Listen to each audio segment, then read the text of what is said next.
भाई class 10th के जो सीबीएसई बोर्ड का पेंटिंग सब्जेक्ट है उसके सारे चैप्टर्स बन चुके हैं, उसकी वीडियोस के लिंक भी मैंने डिस्क्रिप्शन में डाल दिए हैं। तो पहले तो भैया चैप्टर को एक बार ढंग से पढ़ लो, नोट्स को एक बार समझ लो, ठीक है। अब हमारी ये जो sample paper plus last year के क्वेश्चन की जो सीरीज चल रही है उसका एक पेपर हम सॉल्व कर चुके हैं। आज दूसरा पेपर सॉल्व करने वाले हैं। पहले पेपर में हमने इसी साल का सैम्पल पेपर सॉल्व किया है, जिसमें से मुझे एक्सपेक्टेड है कि 2-3 क्वेश्चन फॉर श्योर आएंगे बोर्ड के एग्जाम में। अभी ये हम दूसरा पेपर सॉल्व कर रहे हैं लास्ट ईयर के बोर्ड एग्जाम का, ठीक है। तो प्लीज एक बार जरा सॉल्व करते हैं। क्वेश्चन पेपर मेरा लेफ्ट साइड पे है, यहाँ पे राइट साइड में मैंने आंसर्स लिखे हुए हैं। बट ऐसा नहीं है कि क्वेश्चन पढ़ के आंसर्स आपको याद करना है, आपको समझना है जिससे कि आप अपनी लैंग्वेज में अच्छी तरीके से फुल मार्क्स लेके आ सको, ठीक है, लिख सको वहां पे। तो पहला क्वेश्चन ये पूछ रहा है, a brush is made up of 4 main parts. एक ब्रश होता है, ये आपको पता है। फॉर एग्जांपल ये मेरे हाथ में एक ब्रश है, तो brush is made up of 4 main parts, crown, capital, abacus, pillar. Abacus pillar तो भैया ये तो लायन कैपिटल की बात कर रहे हैं, हम तो ब्रश की बात कर रहे हैं, तो फर्स्ट ऑप्शन तो होगा ही नहीं। पैरासिर, मंडप, शिकार, कलाश, ये भी टेम्पल की बात हो रही है।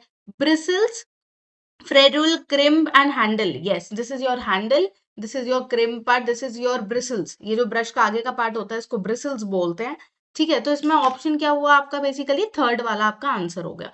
थोड़ा सा दिमाग लगाना पड़ता है ड्राइंग के पेपर में, और कुछ नहीं है, बाकी इजी ही आता है।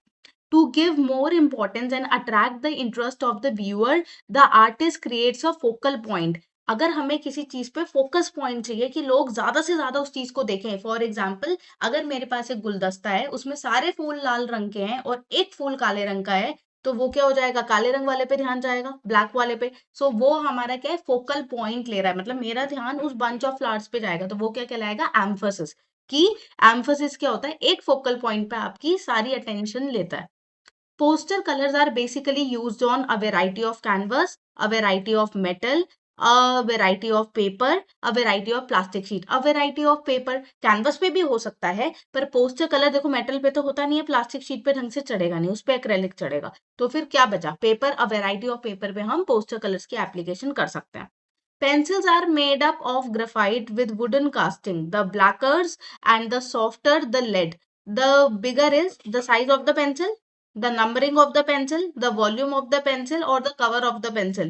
तो अब वो क्या बोल रहा है कि एक पेंसिल ग्राफाइट की बनी होती है, तो जो बिगर पार्ट पेंसिल का होता है उसको क्या बोलते हैं, the numbering of the pencil. क्या बोलते हैं, the numbering of the pencil. Madhubani paintings are characterized by eye catching floral patterns. Yes, Madhubani painting में बहुत सारे फ्लोरल पैटर्न्स होते हैं। And two dimensional imaginary mostly depicting, right. और टू डायमेंशनल उनकी क्या होती है, इमेजिनरी होती है। तो marine life and sky, modern life and technology, deities human. तो अब उसने क्या बोला है कि मधुबनी पेंटिंग की इतनी खासियत बताई है, एंड मोस्टली डिपिक्टिंग, क्या मरीन लाइफ एंड स्काई दिखाती है, मॉडर्न लाइफ एंड टेक्नोलॉजीज दिखाती है, एब्स्ट्रैक्ट डिजाइन। बेसिकली थीम क्या है मधुबनी पेंटिंग का, deities, deities and human beings and with association with nature. So third point होगा, क्योंकि मधुबनी पेंटिंग जिसको हम मिथिला पेंटिंग बोलते हैं, जो बिहार की होती है, उसमें जिस तरीके के हमें पैटर्न्स और स्टोरीज दिखाई देती हैं वो ह्यूमन लाइफ के ऊपर होती हैं। वो ह्यूमन लाइफ को बताती हैं कि आप अपनी ह्यूमन लाइफ से कैसे, नेचर के साथ कैसे ह्यूमन लाइफ का इंटरेक्शन है, डे टू डे एक्टिविटीज के ऊपर क्या होता है, उनके डिजाइन होते हैं। और डीटीज मतलब भगवान के ऊपर होता है, उनकी पेंटिंग्स होती हैं। Shading can not be created by blending, blending से शेडिंग नहीं करी जा सकती, स्टिपलिंग से नहीं करी जाती, हैचिंग से नहीं करी जाती, या क्ले मॉडलिंग, क्ले मॉडलिंग से नहीं करी जाती। ब्लेंडिंग से आप शेडिंग करते हो, स्टिपलिंग से करते हो, स्टिपलिंग क्या होती है, डॉट डॉट डॉट बनाते हो, हैचिंग से करते हो, क्ले मॉडलिंग से नहीं करते हो। नेक्स्ट क्वेश्चन आता है, pallets are made from non-absorbent material like varnished wood, proclaim and plastic so that they, palette, colour palettes की ये बात कर रही है। ये जो आपकी पैलेट होती है बेसिकली, ये आपकी नॉन एब्जॉर्बेंट मटेरियल से होती है, मतलब जो कि हमारा कलर एब्जॉर्ब ना करे। अगर प्लास्टिक, ये प्लास्टिक की होती है, प्रोक्लेन की होती है, अगर इस वुडन भी आती हैं, तो ये क्यों ऐसे मटेरियल की बनी होती है, do not absorb colour, absorb colour, allow the liquid in colour to evaporate, allow the colour to quickly dry. Basically do not absorb colour, right. हम नहीं चाहते कि हमारा कलर पी जाए। हाँ, अगर हम थोड़ा सा कलर बना रहे हैं, वो भी पैलेट पी जाएगी, ये कलर पी जाएगा, ये कलर हमारा बनाया हुआ पैलेट। अगर ये होती नेचुरल मटेरियल की तो ये लेती ना, वुड की होती, अगर बहुत ही ज्यादा ओक मतलब नेचुरली कोई पैलेट का मटेरियल होता तो एक कलर को पीता, उसको एब्जॉर्ब करता, तो हम नहीं चाहते, तो पैलेट्स दैट्स वाई ऐसे मटेरियल की बनी होती हैं that do not absorb color. Which of the following does not define painting techniques? Tertiary, wet on wet, layering, dry brush. Tertiary तो कलर्स होते हैं। पेंटिंग की टेक्निक क्या होती है? वेट ऑन वेट मतलब आपने अगर वेट सरफेस है उसके ऊपर वेट से ही पेंटिंग कर रहे हो। लेयरिंग मतलब एक कलर डाला फिर दोबारा कलर डाला, स्प्रेड आउट कर रहे हो। ड्राई ब्रश टेक्निक भी क्या होगा? एक पेंटिंग की टेक्निक होगी जहां पे आप ड्राई ब्रश यूज कर रहे हो, राइट? बट टर्जरी तो कलर्स होते हैं। सेक्शन बी क्या कहता है? 2 मार्क्स के क्वेश्चन की बात करता है। How can you differentiate between shapes and form? Give 2 examples. How can you differentiate between shapes and form? भाई शेप्स क्या होती है आपकी? 2D होती है। फॉर्म्स क्या होते हैं आपकी? 3D होती है। शेप्स की आपकी विड्थ होती है एंड हाइट होती है। For example triangle, square, Oval, ये सब क्या है? या तो आपकी इनकी हाइट और विड्थ होती है। पर 3 डायमेंशन की बात करें तो उसकी हाइट भी होती है, विड्थ भी होती है, प्लस उसकी लेंथ भी होती है। मतलब 3 चीजें होती हैं, लेंथ, ब्रेथ एंड हाइट, 3 चीजें आती हैं, तो वो फॉर्म बेसिकली आपका 3 डायमेंशन बन जाता है। शेप की एग्जांपल क्या दिया है? Square and circle. फॉर्म का क्या दिया है? Cube and square. ठीक है। अब नेक्स्ट क्वेश्चन और में दे रखा है, देखो 2 मार्कर में भी और के क्वेश्चन देते हैं, तो दोनों क्वेश्चन पढ़ा करो। Do you understand by symmetrical and abstract shape? Symmetrical and abstract shape से हमें क्या समझ में आता है? सिमेट्रिकल का मतलब ये होता है जहां पे चीजें बैलेंस होती हैं, all basically symmetrical shapes are balance on both the sides. For example अगर मैं एक सर्कल को बीच में से कट करूं, इट्स वेरी सिमेट्रिकल। कहीं से भी कट करो, हर तरफ से इक्वल ही पार्ट्स में वो आपको दिखाई देगा। तो if divided both halves looks the same, basically अगर एक बटरफ्लाई को बीच में से कट करें तो लेफ्ट और राइट साइड बिल्कुल इक्वल है, या मंडाला मोटिव को करें तो सिमेट्रिकल शेप्स वो शेप्स होती हैं which are balanced on both the side. So if we divide the shape into 2 parts, 3 parts, like vertically divide or horizontally divide, we will get the same symmetrical pattern. Abstract का मतलब क्या होता है? Which is irregular. Symmetry का मतलब पूरा balanced है, कहीं से अगर आप सिमेट्रिकल लाइन काटोगे तो 2 पार्ट्स में इक्वल डिवाइड होगी। But abstract is irregular, imaginative, जो कि एक बिल्कुल भी रियलिस्टिक नहीं है। ठीक है। नेक्स्ट क्वेश्चन आता है, our rich culture heritage teaches us how to live in harmony with nature and build monuments without harming mother earth. Explain the example with vertical excavation in this context. भाई आपके वो syllabus में vertical excavation का मतलब क्या हुआ? एक mountain बना हुआ है और ऊपर से लोग उसको तोड़ते हुए वर्टिकली उसको कार्विंग कर रहे हैं, तो ये तो एक ही टेम्पल है, जो कि हमारा कौन सा टेम्पल है? कैलाशनाथा टेम्पल। कैलाशनाथा टेम्पल क्यों ही इतना फेमस है? जो कि वर्टिकली एक्सकेवेटेड किया गया है, पूरे पहाड़ के ऊपर से वहां पे कार्विंग करनी चालू करी हुई है। तो vertical excavation means digging from top to bottom, जहां पे आपका माउंटेन पहले नॉर्मली कैसे बनता है, ये मैंने लास्ट सैंपल पेपर में भी ये क्वेश्चन आया था, देखा कितने रिपीट होते हैं क्वेश्चंस। ये देखो क्या होता है कि जब आपका एक नॉर्मल मंदिर या कुछ भी बनता है तो उसमें क्या होता है? ईट ईट बना के नीचे से ऊपर तक बनाते हो, राइट? ऐसा तो नहीं है ऊपर ईट रख दी टिकेगी कैसे? बट वर्टिकल एक्सकेवेशन में पूरा पहाड़ होता है, ऊपर से आप उसमें बेसिकली कार्विंग करना चालू करते हो और उसको नीचे तक बनाते हो, तो वो क्या होता है? आपका वर्टिकल एक्सकेवेशन होता है, जिसको from top to bottom without disturbing the nature. Ancient builders created a cave temple like Ajanta by cutting directly into a huge rock instead of building separately. This preserved the environment, maintained the harmony in nature. तो क्या हुआ? Instead of building individually उन्होंने क्या करा? By cutting directly a huge rock, बड़े rock को एकदम से कट कर लिया, तो उसका एनवायरमेंट और हार्मनी नेचर की मेंटेन रही।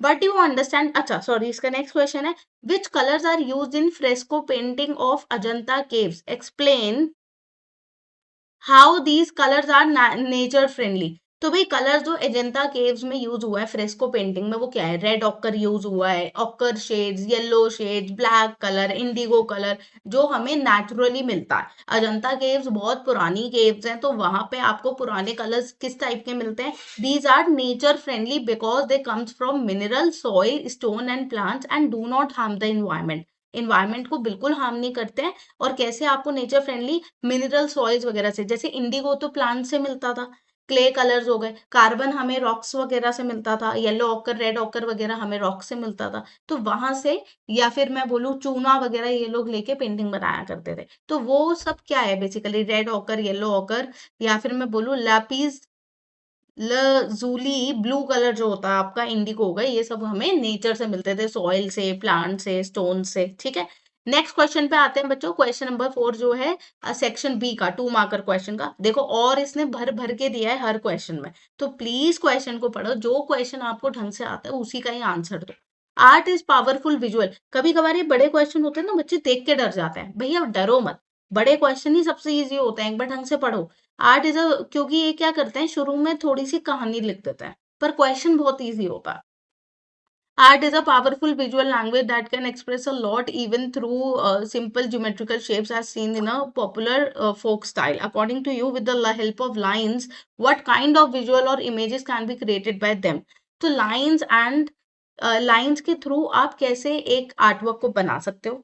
आर्ट जो है, हमारी जो कला है, ये बहुत ही ज्यादा विजुअली एक पावरफुल लैंग्वेज है। आप एक लाइन और एरो से डायरेक्शन बताते हो, राइट? तो सिंपल शेप्स एंड लाइंस की भी बहुत वैल्यू होती है।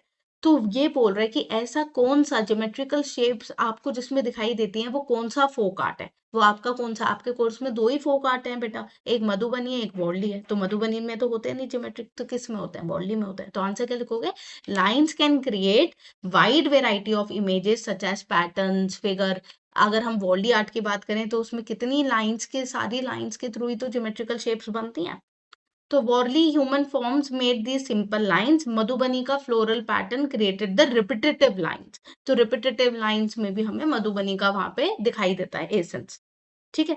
According to you what are the advantages of pencil colour, pencil colour as a medium of your art, and what has been your experience while using them in your artwork? तो भाई इसने आपका experience भी पूछा है, तो खाली ये नहीं what are the advantages of pencil colour लिखा और बोला मैम मेरे फुल मार्क्स तो आए नहीं, 1 नंबर ही तो मिलेगा। सेकंड क्वेश्चन भी तो पढ़ो, what has been your experience while using them in your artwork? So pencil colour are easy to blend, बहुत इजीली ब्लेंड हो जाते हैं, शेड हो जाते हैं, इजी टू यूज है, इरेज हो जाते हैं, लेयर हो सकती है। They give you good control, are clean to use and affordable. बहुत क्लीनिंग है, पेंसिल कलर बहुत क्लीन होता है as compare to oil pastel में फ्रिंजेस होते हैं। ठीक है, हालांकि ऑयल पेस्टल बहुत अच्छा दिखता है, बट पेंसिल कलर क्या है, बहुत ज्यादा क्लीन होते हैं और बहुत ज्यादा अफोर्डेबल होता है। Students can create gradient and texture easily, easily आप उससे टेक्सचर बना सकते हो। My experience they help in detailing and shading and controlled colouring. तो आपकी जो एक्सपीरियंस है, जैसे कि मैं बहुत अच्छा शेड कर पाया, डिटेलिंग डाल पाया पेंसिल कलर से, वो लिखोगे।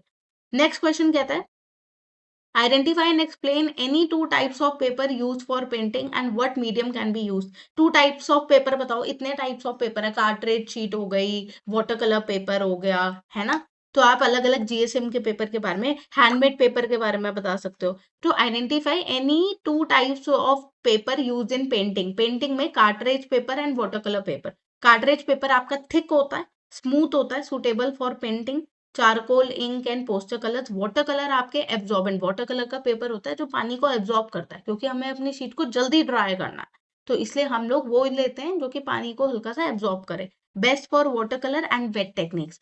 तो वाटर कलर का पेपर आपका क्या होता है, टेक्सचर वाला होता है, लाइनें बनी होती हैं और वो पानी को एब्जॉर्ब करता है, तो एब्जॉर्बेंट होता है। कार्ट्रेज शीट का पेपर आपका मोटा होता है, जो आपके चार्ट पेपर होते हैं स्कूल के बोर्ड वगैरह में लगाए जाते हैं, वो कार्ट्रेज शीट होती है। ठीक है। Right any 2 properties of colour. 2 properties of colour क्या है भाई, प्रॉपर्टी ऑफ कलर की बात कर रहे हैं तो एक आता है ह्यू। ह्यू का मतलब है किसी भी कलर का प्राइमरी ओरिजिनल स्टेट क्या है। फॉर एग्जांपल रेड है तो प्राइमरी, मैं बोल रही हूँ प्राइमरी रेड नहीं कह रही, मैं कह रही हूँ रेड जो ओरिजिनल रेड है उसको हम ह्यू बोलेंगे। ठीक है, जो कि नेम ऑफ द कलर है, जैसे कि येलो, ऑरेंज, ये सब क्या है, ह्यू। वैल्यू क्या होती है, जब किसी कलर में हम लाइटनेस या डार्कनेस इंट्रोड्यूस करते हैं, कोई किसी कलर को लाइट कर रहे हो आप, है ना, तो वो उसकी वैल्यू कहलाएगी। किसी कलर को डार्क कर रहे हो, ओरिजिनल फॉर्म से डार्क कर रहे हो, है ना, तो वो क्या कहलाएगी, value. Knowing colour properties help artist create contrast, mood and emotions. कैसे ये हमें बेनिफिट देता है, अगर हमें क्वालिटीज पता होती हैं तो इसलिए बेनिफिट देता है कि ये contrast, mood and emotions develop करता है। क्वेश्चन नंबर 6 है जो कि हमारा लास्ट क्वेश्चन है सेक्शन बी का। ठीक है, फिर हमारे लॉन्ग आंसर टाइप क्वेश्चन आएंगे। तो सेक्शन बी का हमारे देखो सारे क्वेश्चन में और दिया हुआ था। क्वेश्चन नंबर 6 कहता है identify and explain any 2 element of art which help you to experience movement and rhythm in the painting. भैया please please please element of art और प्रिंसिपल ऑफ आर्ट की सेपरेट वीडियो डली हुई है channel पे, जाके देख लो, कोई डाउट होता है तो पूछ लो। बहुत प्यार से और इतनी अच्छी तरीके से बताया एलिमेंट ऑफ आर्ट और प्रिंसिपल ऑफ आर्ट क्या होता है, एकदम फुल मार्क्स आ जाएंगे। ठीक है, तो प्लीज उसको पढ़ लेना, मैं लिंक डाल दूंगी डिस्क्रिप्शन में। ठीक है, अब क्या है, टू एलिमेंट्स मूवमेंट का बताया एंड रिदम को बताया, ठीक है, and how it justify your art work. तो बेसिकली मूवमेंट एंड रिदम, जैसे कि स्टारी नाइट की पेंटिंग है, ठीक है, लाइंस क्या होती है, curves and flowing shows a viewer, एक रिदम दिखाई दे रही है, आपने लाइंस को इस तरीके से प्ले कर रहे हो कि कहीं पे कोई ऑब्स्ट्रक्शन नहीं है, है ना, रिदम है पूरी पेंटिंग में। कलर्स के थ्रू कैसे दिखाओगे आप, दो एलिमेंट ऑफ आर्ट बताओ जो कि help you to experience movement and rhythm. अगर मुझे पेंटिंग में रिदम डालना है तो कौन सा एलिमेंट ऑफ आर्ट यूज करूं, क्वेश्चन समझ में आया। ये नहीं पूछ रहा रिदम और मूवमेंट क्या है, name and explain to elements of art, elements of art बताओ जहां पे आप मूवमेंट को एक्सपीरियंस कर सको, लाइंस के थ्रू, वेवी लाइंस बना दो, मूवमेंट फीलिंग देगी। पूरी पेंटिंग में कलर्स की एक ही वो रखो, वैल्यू, मतलब कलर को कहीं पे अगर आप हारमनी एक ही रखो, अगर कूल कलर्स यूज कर रहे हो then use the whole painting in cool colours, अगर वार्म कलर्स यूज कर रहे हो तो पूरी पेंटिंग में वार्म कलर्स यूज करो। तो उससे क्या होगा, आंखों को एक सूदिंग इफेक्ट मिलेगा और आपकी पूरी पेंटिंग अच्छी दिखाई देगी। तो lines and colours are the two elements of art जो मूवमेंट और रिदम को शो करते हैं। Next, differentiate between neutral and monochrome colours. भाई न्यूट्रल कलर्स क्या होते हैं आपके, ब्लैक, ब्राउन, ग्रेज, और मोनोक्रोम कलर्स क्या होते हैं, basically tint, shades and tone of one colour. मैंने ब्राउन का ही डार्कर शेड की हैट पहन ली, लाइट शेड की पैंट पहन ली, और शर्ट पहन लिया बिल्कुल कैमल ब्राउन कलर, तो ब्राउन्स के साथ ही प्ले कर रही हूँ बट उसके टिंट लाइट एंड डार्क के साथ, तो वो क्या हो गया, मोनोक्रोम हो गया, ठीक है, monochromatic effect. Right any two points in support of your answer, ठीक है, तो न्यूट्रल बता दिया, मोनोक्रोम बता दिया। न्यूट्रल कलर्स रिड्यूसेस डिस्ट्रैक्शंस, है ना, अगर हम कहीं पे ब्राउन, बेज या फिर ग्रे, ब्लैक पहनेंगे तो ये काफी डिस्ट्रैक्शन क्रिएट नहीं करते। पर मोनोक्रोमैटिक कलर्स यूनिटी क्रिएट करते हैं, हार्मनी क्रिएट करते हैं, पूरा ऊपर से लेकर नीचे तक अगर आप ड्रेस अप हो या फिर आपकी पेंटिंग एक ही स्टाइल पूरी ऑरेंज शेड में ही बनी हुई है, तो वो क्या करेंगे, यूनिटी एंड हार्मनी का बहुत अच्छा एग्जाम्पल है मोनोक्रोमैटिक इफेक्ट। बट न्यूट्रल की बात करूं तो वो डिस्ट्रैक्शन कभी भी क्रिएट नहीं करेंगे। Black, brown, greys are very neutral and earthy colours, not earthy but yes very much neutral. Section C की मैं बात करूं अगर, तो ये आपके दो क्वेश्चन आपको देता है, इसमें और का भी इसने नहीं दिया है, बट इसने आपको क्या लिखा होता है, attempt any two question from the given options. तो आपको तीन क्वेश्चन दिया है, 7, 8, 9। 7, 8, 9 में से जो भी आपको दो क्वेश्चन कर पाओ, 8 और 9 कर लो वो कर लो, 7, 8 कर सको 7, 8 कर लो, ठीक है, या 9 और 7 करना है वो कर लो। तो जो आपको दो क्वेश्चन आते हैं वो आप कर सकते हो। मैं अभी आपको तीनों ही एक्सप्लेन करने वाली हूँ। Where has the national emblem has been taken from, symbolically describe. पहला क्वेश्चन है कि कहाँ से नेशनल एम्बलम मिला है, ठीक है, तो लायन कैपिटल जो है, जो कि हमारा नेशनल एम्बलम है, ये हमें अशोका सारनाथ से मिला, ठीक है। अब इसकी खासियत क्या है कि इसमें it has 4 lion sitting back to back, 4 lion बने हुए हैं, एक का तो हमें फेस दिखाई नहीं देता जो बैक साइड पे होता है। तो ये 4 लायन क्या शो करते हैं, power, courage, confidence and pride. 4 line 4 चीजें शो करता है, power, courage, confidence and pride, ठीक है। अब नेक्स्ट पार्ट क्या कह रहा है इसी क्वेश्चन में, also throw light on what do chakra animals wheel on the abacus and the inverted lotus under it symbolise. ये सब क्या दिखाते हैं भाई, आपने अबैकस के ऊपर जो 4 एनिमल्स हैं वो कौन से हैं पता होना चाहिए, बुल, हॉर्स, लायन, एलिफेंट। ये एमसीक्यू में भी आ जाता है कभी कभार, कुछ एलिफेंट हटा के कुछ और दे देंगे, बोलेंगे find out which is not there in the abacus, ठीक है। तो नीचे जो राउंड पार्ट होता है लायन कैपिटल का, अगर आपने नोट्स में पढ़ा होगा तो उसमें 4 एनिमल तब भी बताए थे मैंने, बुल, हॉर्स, लायन, एलिफेंट। जो कि क्या 4 ही क्यों है, 6 बना लेते, पर 4 इसलिए क्योंकि लायन की डायरेक्शन बताते हैं। ये जो 4 एनिमल्स हैं बेसिकली ये 4 डिफरेंट डायरेक्शन शो करते हैं, ईस्ट, वेस्ट, नॉर्थ, साउथ, ठीक है। चक्रा जो बना हुआ है वो आपको धर्मा, ठीक है, अशोक चक्र इज फॉर धर्म, इज फॉर मोशंस की life and everything is changing, that's why it's a chakra, it's a progression, ठीक है। इन्वर्टेड लोटस क्या शो करता है, इन्वर्टेड लोटस, लोटस का मतलब ये है प्योरिटी, सोर्स ऑफ लाइफ, आपकी लाइफ लोटस से हम डिपिक्ट करते हैं। Together the emblem teaches us justice, peace and duties, कि हमारी क्या रिस्पॉन्सिबिलिटी है, पर हमारे पास प्राइड, करेज, कॉन्फिडेंस को कैसे हमें यूज करना है, हमारी ड्यूटीज क्या है और जस्टिस क्या है। तो बहुत ही अच्छा और बहुत ही छोटा सा आंसर लिखा है, पता होना चाहिए। इन तीनों के फंक्शन तो पता ही होने चाहिए कि चक्रा व्हील का क्या होता है, इन्वर्टेड लोटस का क्या होता है, ये जो लायन कैपिटल है ये अशोका ऑफ अशोका एट सारनाथ, सारनाथ में है ये, ठीक है। सेकेंड क्वेश्चन, 8th क्वेश्चन है, how do you feel connected with the folk art of your region, native place, near by city or state, when and why it is made, explain the method and material use for creating it, and how is it similar or different from Warli or Madhubani art, ठीक है। तो भाई सीधी सी बात है, आपके course पे यही दो दिए हुए हैं, एक वॉरली और एक मधुबनी आर्ट। तो ये क्या बोल रहा है, example, I feel deeply connected with Madhubani art from Bihar, ठीक है। आप अपने आप को कंसिडर कर लो कि हमारा जो फोक आर्ट है हम लोग कहाँ का ले रहे हैं, किसी भी एक को एक्सप्लेन कर सकते हो, ठीक है। Deeply connected with Madhubani art of Bihar as it reflects nature, tradition and festival made during weddings, birth and harvest celebration. It represents joy and cultural identity. तो उसने बताया है कि मधुबनी पेंटिंग के मोटिव्स कहाँ से लिए होते हैं, ठीक है, रिफ्लेक्ट करते हैं वहाँ का nature, tradition, human life, day to day activities क्या होती है, made during weddings, birth and harvest celebration. तो आपका वेडिंग के टाइम पे, बर्थ के टाइम में इस टाइप की पेंटिंग्स बनाई जाती हैं जो कि जॉय और कल्चर दिखाती है। मटेरियल कौन सा यूज किया है, इसने बोला है कि कौन सा मटेरियल यूज किया है आपने। तो भाई आप हैंडमेड पेपर पे बनाते हो, मड वॉल्स पे बनाते हो, पहले के टाइम में तो घरों में ही बनती थी दीवारों पे, तो मड वॉल्स हो गया, हैंडमेड पेपर हो गया, कैनवस हो गया। कलर्स कौन से यूज करते हैं मधुबनी को बनाने के लिए, राइस पेस्ट हो गया, लीव्स हो गए, टर्मरिक हो गए, जो नेचुरल कलर्स होता है, इंडिगो हो गया, वो सब यूज करते हैं। आप पेन कौन सा यूज करते हो फाइन लाइंस टू आउटलाइन के लिए, फाइन पेन्स यूज करते हो पेपर पे, और अगर दीवार पे मड वॉल्स पे बना रहे हो तो वहां पे मैच स्टिक से आउटलाइन कर देते हो लाइंस की। Madhubani use double lines border and flat colours, while Warli uses stick line figures. Warli और मधुबनी का डिफरेंस भी उसने पूछा था लास्ट में। तो मधुबनी क्या है, डबल लाइन से आप आउटलाइन करते हो, काफी नेचुरल फिगर्स बनाते हो, बट वॉर्ली क्या है, वो फोक आर्ट में स्टिक लाइंस यूज करते हो, स्टिक फिगर। और कलर्स कितने कम यूज होते हैं, मोनोक्रोमैटिक होते हैं वॉर्ली में, ब्राउन एंड व्हाइट ही होता है सबसे ज्यादा। लास्ट क्वेश्चन ये हमारा कह रहा है, बोधिसत्व पद्मानी का क्वेश्चन है, आता ही आता है। पेंटिंग आपको पता ही है, अजंता की पेंटिंग है, ये फोटो बन के आई है। उसने पूछा identify the painting and how it is made. So the painting is from Ajanta caves which is Bodhisattva Padmani. Where and from and how it is made, fresco painting है फ्रॉम अजंता।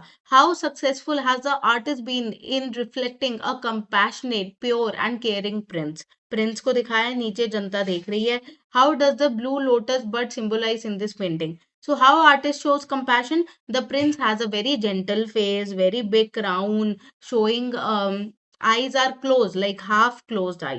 Half closed है ना, पूरी आंखें नहीं खुली हुई, half closed है. Peace and graceful postures. Ornaments and calm aura, reflecting purity and compassion. Blue lotus हमें क्या दिखाता है, लोटस की वही फीलिंग होती है, प्योरिटी, पीस। बार बार कह रही हूँ, चाहे लोटस कहीं भी होता है पेंटिंग में, वो फीलिंग आपको प्योर की देता है, पीस की देता है, शांति की देता है, डिवाइन नॉलेज की, आपके पास कितनी नॉलेज है, और स्पिरिचुअल अवेकनिंग की फीलिंग्स देता है, ठीक है। तो आर्टिस्ट बेसिकली प्रिंस को कैसा दिखाता है, हाफ क्लोज्ड आई के साथ, जेंटल फेस के साथ, बहुत ही अच्छे ऑर्नामेंट्स के साथ, और प्योरिटी एंड कंपैशन के साथ। भैया अभी भी अगर आपने अगर चैनल सब्सक्राइब नहीं किया है तो कर लो, because once your course is going to over, March तक आपके पेपर आई थिंक फेब में है, उससे पहले ही, प्री बोर्ड से पहले ही आपके सारे सैंपल पेपर सॉल्व करेंगे। एटलीस्ट 5-10 तो कर ही लेते हैं एक बार ढंग से सॉल्व, ठीक है। सॉल्व करेंगे, कोई डाउट आता है मुझसे पूछ लो। जितने पेपर आप सॉल्व करते हो एग्जाम से पहले, उतना आपका कॉन्फिडेंस बढ़ता है और आंसर सही लिख के आते हो, ठीक है। तो पेपर सॉल्व जरूर करो, मेरे साथ कर लो, खुद से कर लो, पेपर सॉल्व करो। If you have any doubt do ask me. चलो बाय बाय।